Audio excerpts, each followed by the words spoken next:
Rita la féroce fée rousse. Je vais vous dire un secret.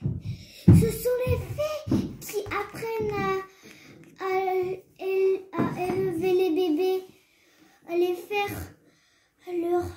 faire leurs premiers pas, en les tirant, en les poussant et les tirant de toute leur force. Ce sont elles aussi qui soufflent les mots papa et maman au creux de l'oreille du tout petit enfant pour qu'il le répète maladroitement. Les fées blondes s'occupent des filles et les fées brunes s'occupent des garçons. C'est comme ça depuis que le ciel est bleu et que les fraises sont sucrées. Mais voilà qu'un jour, au pays des fées, naît une petite fée rousse. Une petite Rita, aux magnifiques cheveux orange.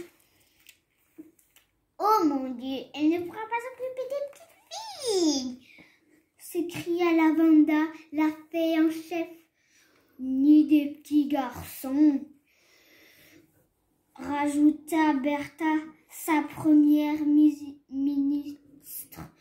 Alors, que va-t-on en faire? Rien, on va la cacher, conclut Bertha.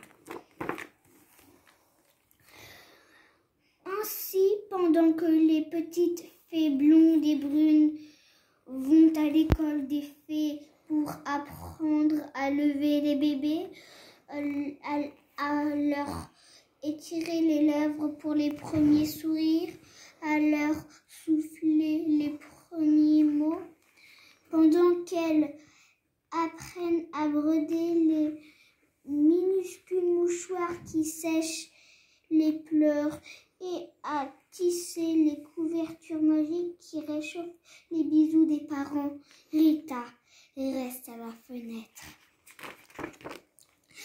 Personne ne l'invite à boire un verre de rosé, de rosé du matin. Personne ne lui passe la bulle quand les fées jouent au football. Elle reste toujours seule sur les bancs des remplaçants qui ne remplacent jamais. Alors, puisque personne ne veut être gentil avec Rita, Rita devient méchante avec tout le monde. Elle décide de saboter les efforts des fées. Oh. Un bébé est presque debout et pif, une pichenette pour le faire retomber. Oh, c'est dommage, Manu était presque debout. Une cuillère pratiquement dans la bouche et pouf, la voilà par terre. Mais fais attention, Victor, t'en as mis partout. C'est pas eux, c'est Rita. Rita, la féroce fée rousse. Rita qui n'a pas choisi d'avoir les cheveux roux et qui les déteste. Va-t'en, Rita, disent les fées. Tu es vraiment méchante. Et Rita part crânement pleurer dans son coin, loin des regards des autres. Émile a 6 ans. Il aimerait bien qu'on le trouve formidable quand il joue au ballon,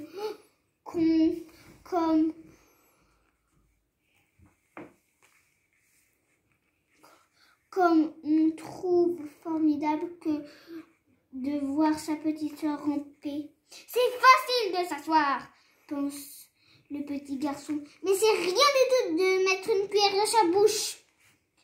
Émile est jaloux et Rita le comprend.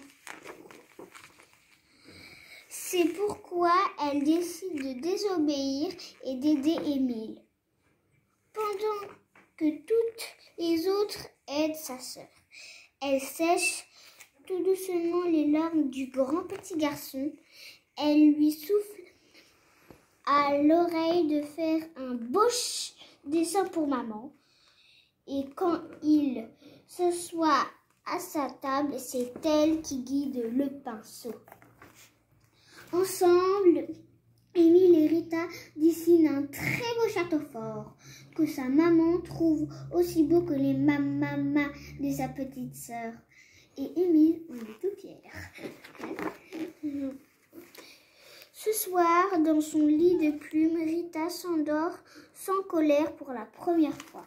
Et le lendemain, à son réveil, elle sait enfin pas que ce n'est pas vrai qu'elle sert à rien parce qu'elle est rousse. Et puisque les autres fées ne veulent pas d'elle pour les tout petits, elle s'occupera des moyens et des grands qui manquent de confiance en eux. Avec l'accord de Lavanda et Bertha, la petite fée donne un coup de pouce à ceux qui oublient d'aller faire pipi. À temps, elle leur souffle pipi. À ceux qui n'arrivent pas à faire leur nœud de chaussure, elle met le doigt sur le lacet. La jolie rousse, elle se fait aussi un plaisir d'aider à peindre un très beau dessin, à jongler avec 3 balles. Ou tout simplement, elle fredonne sa chanson magique des moments tristes. Toujours se dire qu'on est gentil même quand les autres nous croient méchants. Ne jamais se voir en petit même quand les autres sont plus grands. Ils verront bien un jour qu'ils ont besoin de nous. Ils verront bien un jour qu'ils ont besoin de nous. Et lorsqu'un matin, au pays des fées, naît une petite fée sans cheveux, ni blonde, ni brune, ni même rousse, rien. Et que Lavanda se lamente. Mais que va-t-on en faire sans cheveux? Elle ne pourra pas s'occuper des grands petits avec Rita, s'écrie Bertha. On va la cacher, elle est trop laide. Encore une qui ne sert à rien. Et Rita, qui justement passait par là, leur dit: ah non, vous n'allez pas recommencer. Dès qu'une fée vous ressemble pas, vous ne l'aimez pas. Mais il n'y a pas de mais.